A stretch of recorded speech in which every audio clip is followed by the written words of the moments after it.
This video is a presentation of the webinar High-Speed Data Transmission in Military Aircraft, System Lifeline or Costly Afterthought. The presenters are Brian Tallman and Jeff Rev Woods.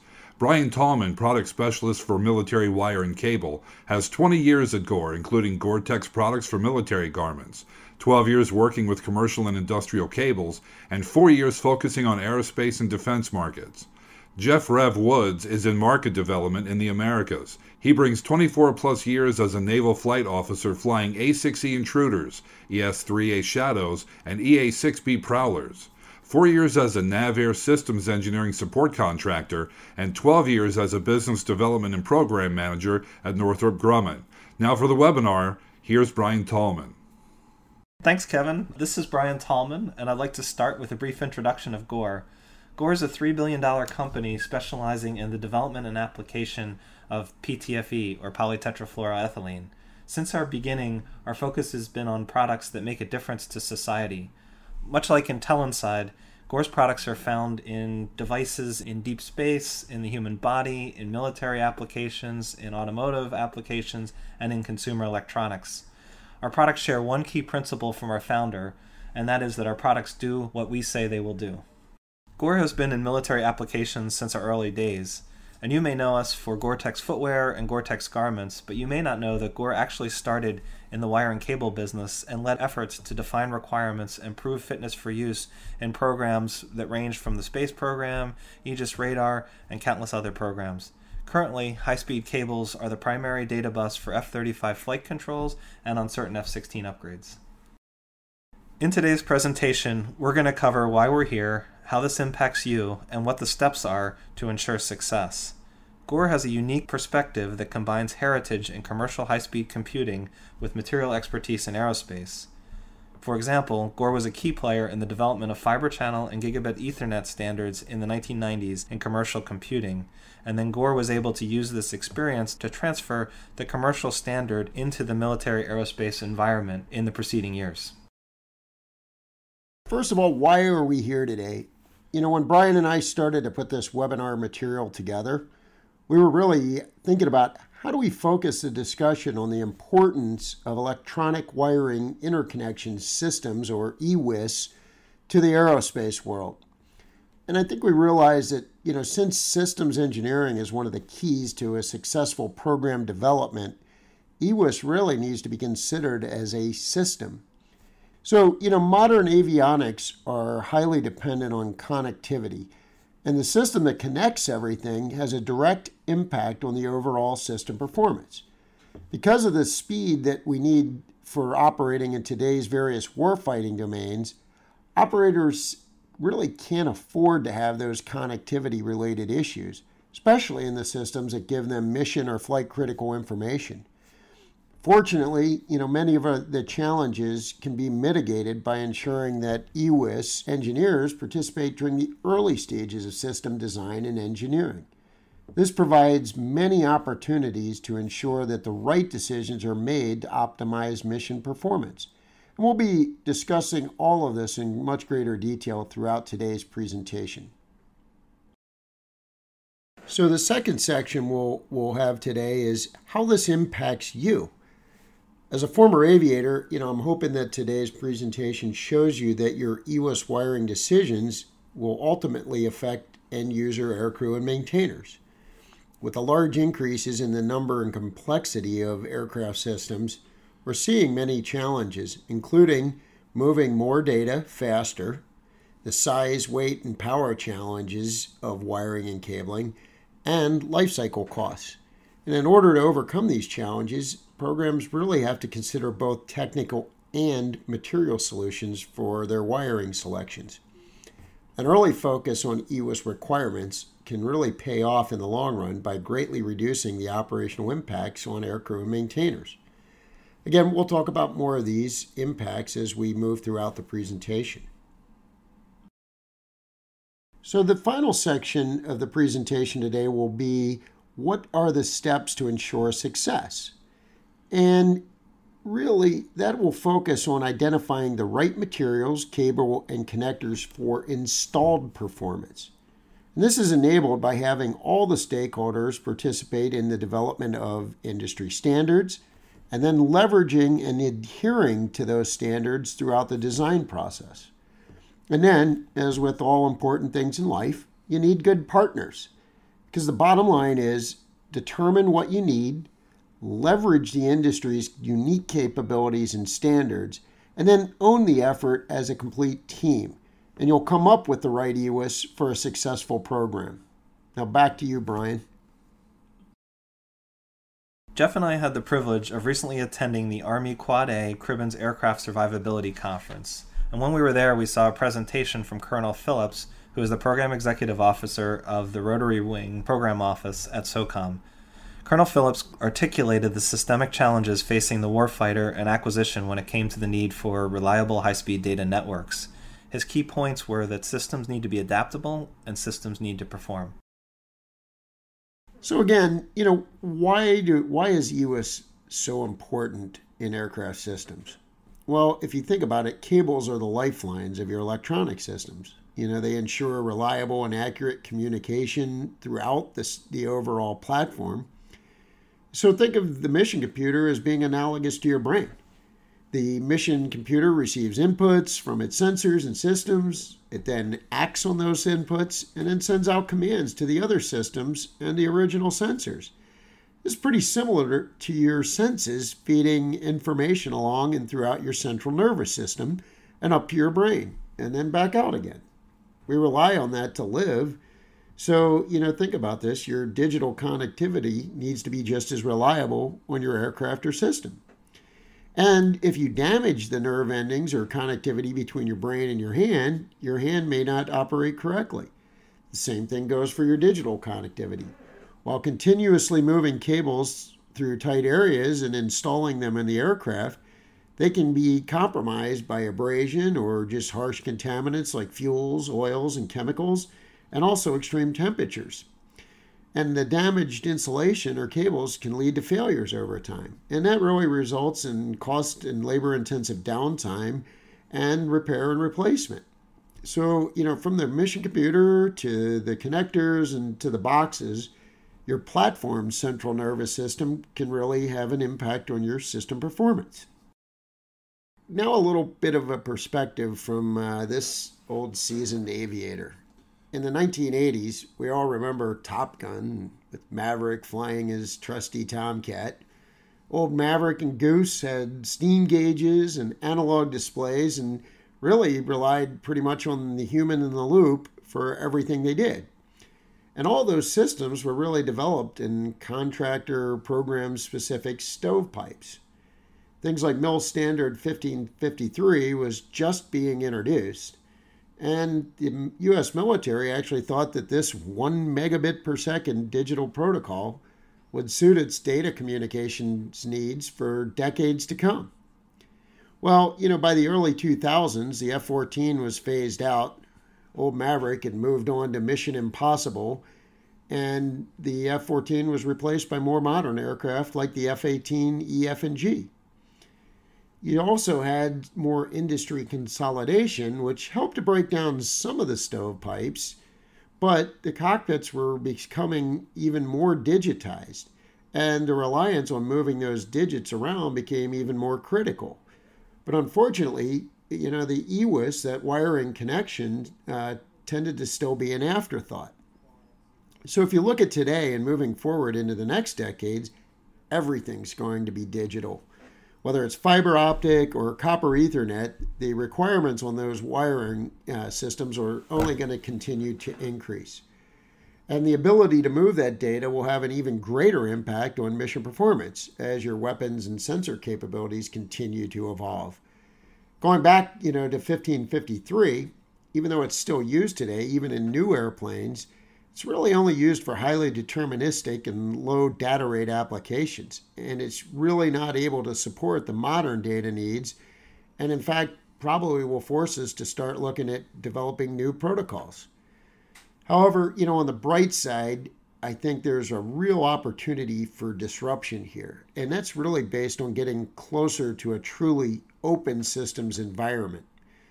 when you take advantage of efficiencies and innovation like chip technology, 3D printing, and others, and then you tie it together with the right connectivity, you start to change the game.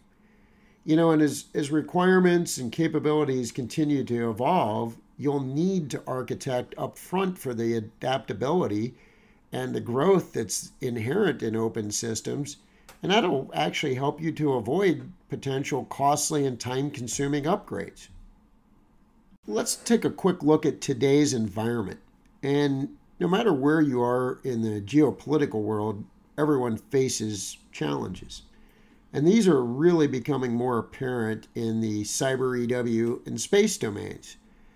With technology-driven efforts, especially in the military world, you often get affordability issues. And I'm going to talk about that a little bit in the next slide. But you see intellectual, labor, and financial capital migrating to new areas of the globe. And this provides new challenges. Given the advances around the world in both the commercial and defense industries, the data and assured access to it is going to be vital to maintaining your competitive edge. Because bottom line is the playing field is rapidly leveling. The rest of the world is catching up. But, with those challenges come opportunities. And that's really the migration to the open architecture.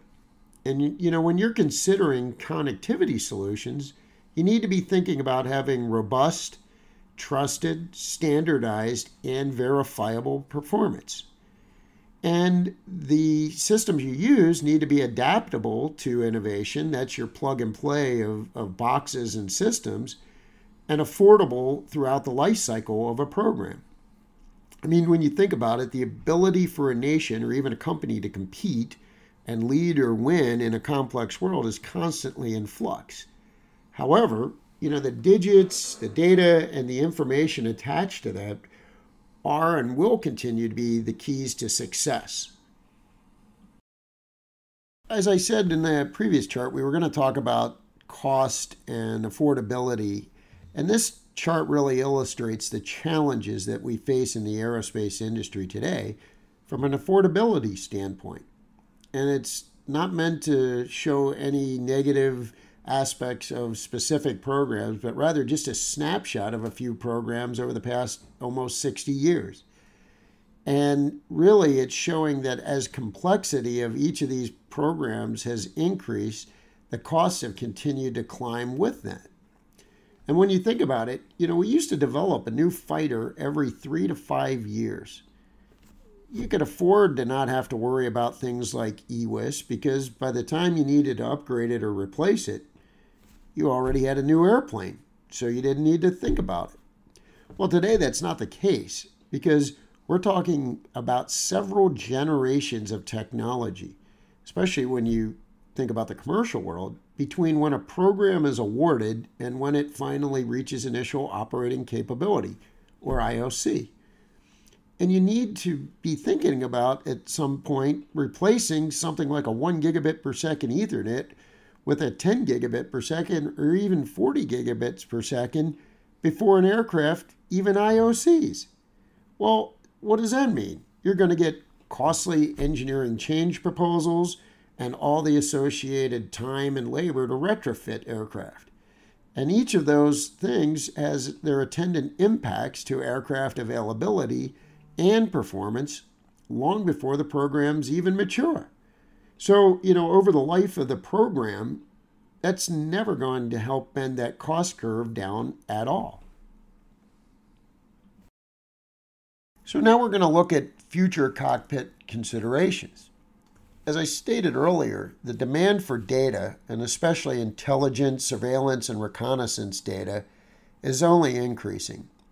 Real time is the only time, and people want as much information as they can get as fast as they can get it. As we've said, there are a myriad of new technologies driving processing and display requirements.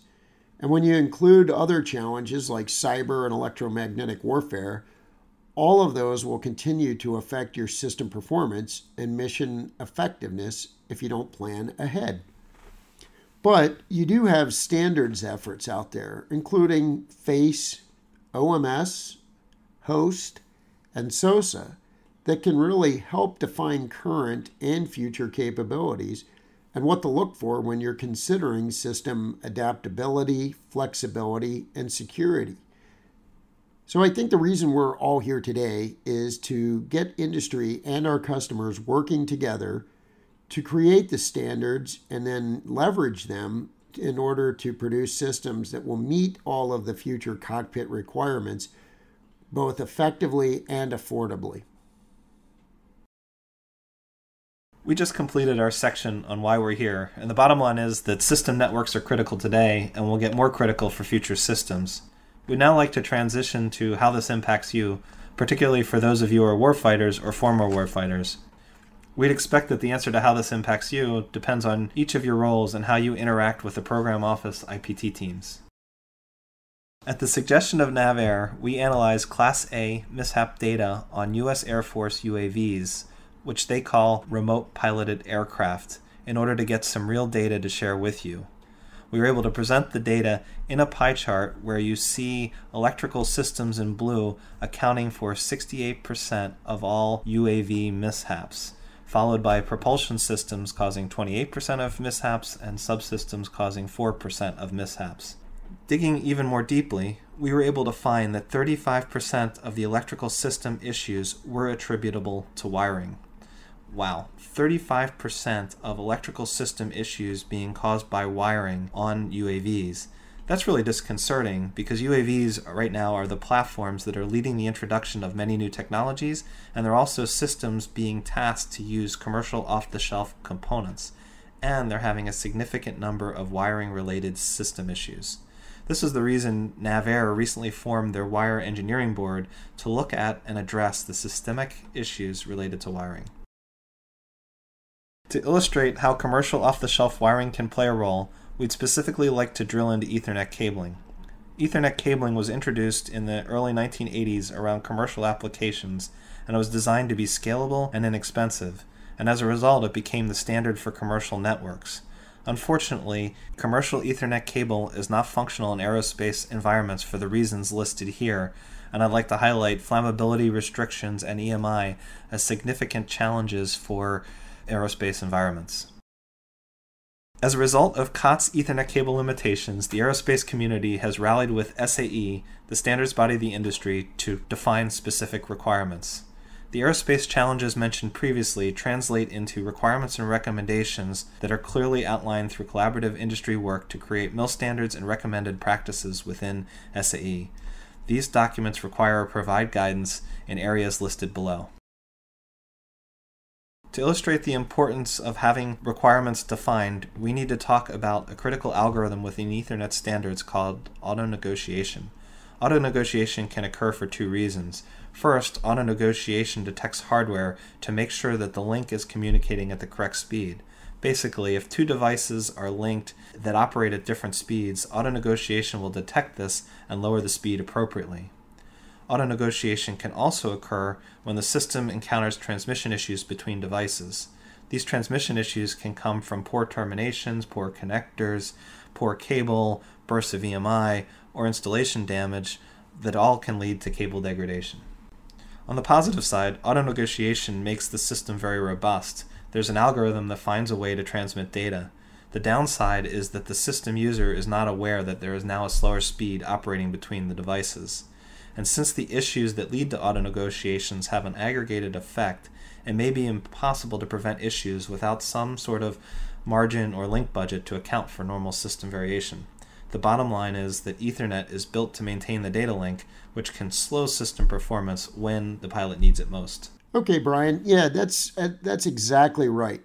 You know, the speeds that decisions are made in the cockpit, the need to have information where you need it, when you need it, is absolutely vital to mission performance. For example, you know, if the radar warning receiver doesn't detect a threat, ID it, and display the information that I need in order to make the correct decision, then that can be the difference between successfully completing a mission or not. I mean, when a Mach 3 missile is heading your way, you can't afford for your system to have a case of the slows, like General McClellan at Antietam.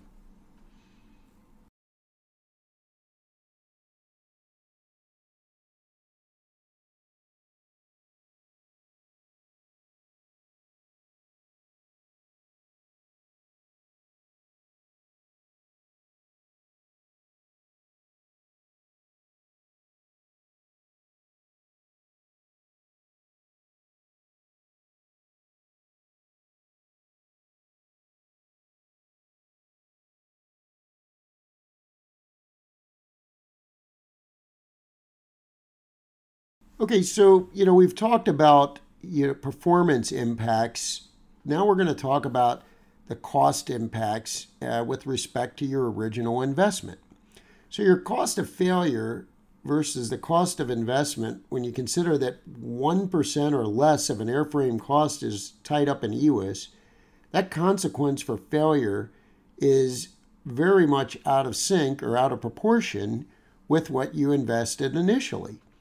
I mean, think about this. When you lose a $150 million aircraft and aircrew, whether it's in combat or on a routine training flight, due to EWIS failure, it's really not something that we think about when we try to balance our investments in EWIS with our overall system cost. As we've seen throughout our careers, during a development and throughout the life cycle of most aircraft, one thing that's usually missing is that most programs are not staffed with an EWIS IPT, even though most other major subsystems have them. Whether it's fire control, avionics, propulsion, or airframes, they all have their IPT leads.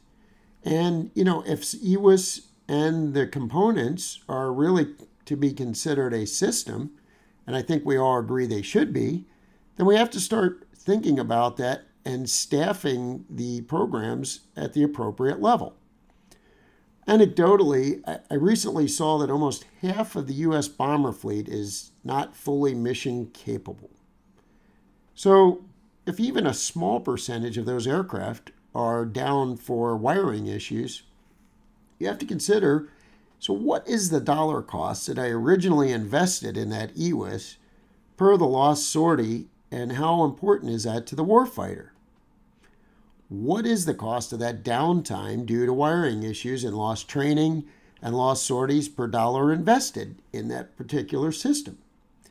Earlier Brian showed the impact on the U.S. UAS community, but what about a bomber community when you only have 150 airframes total?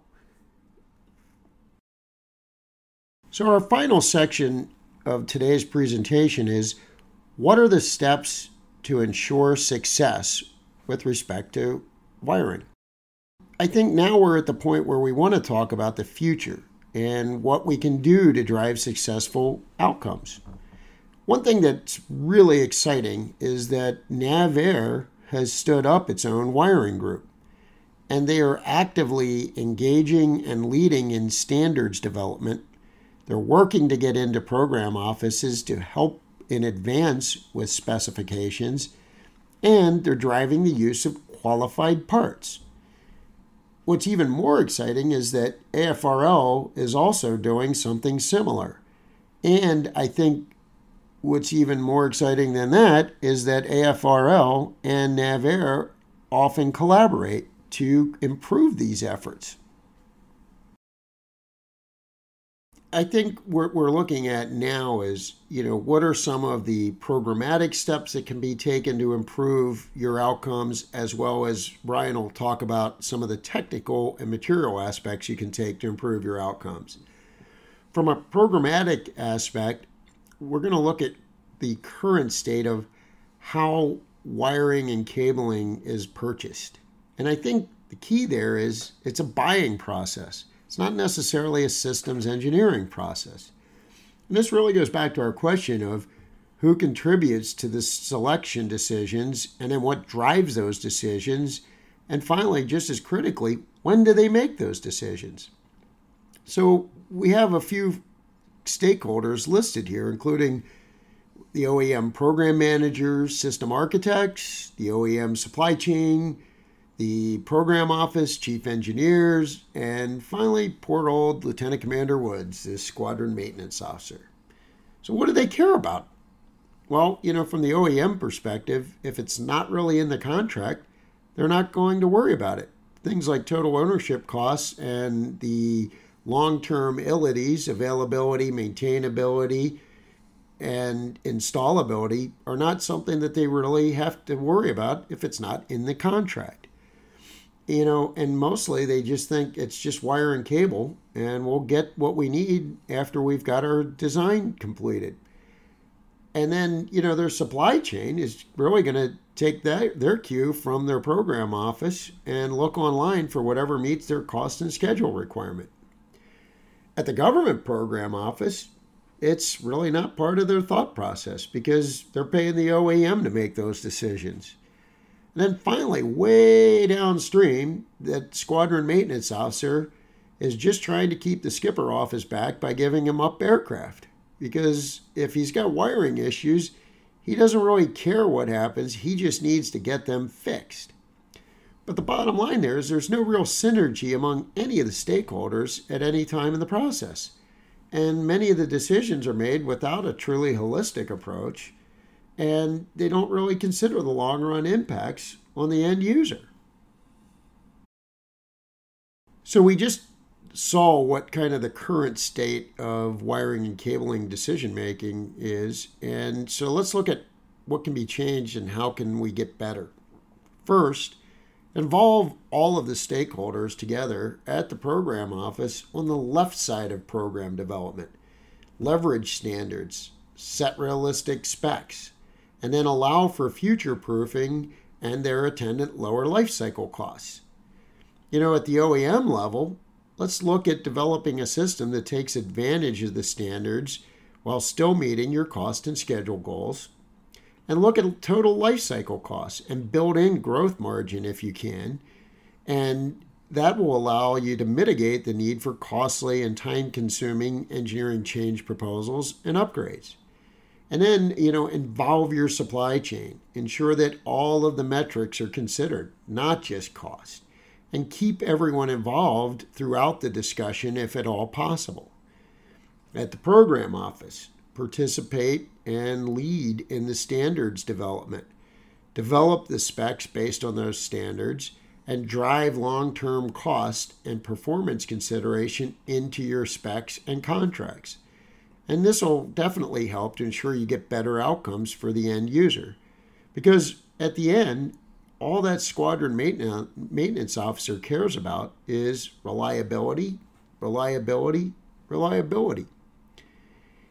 Recently I was encouraged when I saw an MH60 solicitation out of NAVAIR that specifically called out EWIS attributes like size and weight during the development cycle. This is really great news because it seems like the NAVAIR team is having an effect on the entire group of stakeholders and involving everyone in the program development early. And I think that's really starting to change that mindset from wiring and cabling being an afterthought to truly being considered that system lifeline. Given the current and ideal conversations that Jeff just reviewed, I'd like to share one of Gore's most popular high-speed cable offerings, our Cat6a Ethernet cable. Our Ethernet cable is qualified to SAE AS6070 and is on the qualified part list. It's also flying on F-16s and other Air Force and Navy aircraft. It meets the needs of various folks in the conversation Jeff just reviewed. It's lighter to benefit the program manager, it has lower attenuation and crosstalk, giving more margin or link budget to system engineers and architects, and it's smaller, more flexible, and offers a tighter bend radius to benefit the integrators and maintainers. Gore's design, shown here as design option 1, is based on a construction that uses shielded pairs to isolate electrical fields. Other Ethernet designs rely on the use of a heavy stiff spline to mechanically separate and isolate the pairs, as shown in design option 2.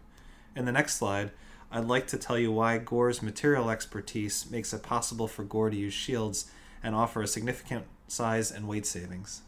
This slide shows 3 alternative twisted pair designs that deliver a controlled 100 ohm impedance. The key for controlling impedance is separating conductors by a set distance that is based on dielectric properties. The first figure shows an unshielded design with a typical fluoropolymer dielectric. This pair design must be separated from other pairs with a stiff heavy spline in an Ethernet cable. The second figure shows the additional spacing needed if a shield is added for the same dielectric. By using a shielded twisted pair design, one does not need the stiff heavy spline, but as you see, a shielded pair is much bigger and heavier than an unshielded pair. Gore's use of ePTFE, which is a superior dielectric with a lower dielectric constant, allows Gore to use smaller spacing between its shielded pairs as shown in the third diagram. With smaller spacing, Gore can add the shield in its construction and remove the need for the spline. The end result is a cable design that is 24% smaller and 25% lighter than alternative constructions. The shield pair constructions create additional benefits when installing cables in aircraft as presented at an SAE conference last year. Gore tested this installed performance benefit by developing a text fixture that simulates 1-inch cable bends found in routing when integrators or maintainers route between boxes in tight spaces on an airframe. Gore measured impedance, return loss, and crosstalk, and reported worse pair performance in the next few slides. This graph shows return loss over frequency after routing in the bend radius test fixture. Gore cable performance after routing is shown in blue, and alternate cable constructions using a stiff spline are shown in orange and green. Both alternate constructions exceeded the specification limits after routing. After routing, the Gore cable exhibited the best return loss and offered the greatest performance margin. Margin helps the overall system stay within a link budget and prevent auto-negotiation. Gore offers a similar benefit when it comes to crosstalk. This graph shows near-end crosstalk over frequency after routing in the bend radius fixture. Again, Gore cable performed the best, well under the specification limit, with significant performance margin. This translates into lower risk for auto-negotiation and the capability to use existing wiring for future upgrades and more demanding requirements. To summarize, Gore's material capabilities give its cable the best and most reliable system performance. So what steps should you be following as a designer, a user, or seller of wiring systems? Collective wisdom says that you should be citing standards like SAE AS6070. You should also be performing trade studies, getting real data from real cable testing, and you should be selecting optimal cables. To wrap up, Gore is the only partner you need to consider when it comes to high-speed data cables. We talked a lot about Ethernet, and we also want to let you know that we offer fiber optic cables, fiber channel cables, HDMI, USB, and other high-speed protocol. We bring material expertise, heritage, proven product performance, and electrical performance margins for future upgrades. We also have new streamlined processes that allow us to provide samples in small production quantities in 1 week or less. For example, a few weeks ago, there was a Navy platform working on an upgrade which had system issues. Within 48 hours, they had our product in hand to maintain their system lifeline and avoid a costly afterthought. We will end this presentation by showing copies of information on our website for Ethernet cable. We have many online resources to help system engineers and IPT leads. Here you see data sheets, white papers, connector compatibility data, and video showing the importance of installed performance. So thank you very much for your attention. We appreciate your interest in high-speed data transmission. We hope you agree that we all need to be treating all high-speed data transmission as a system lifeline and not dealing with it as a costly afterthought.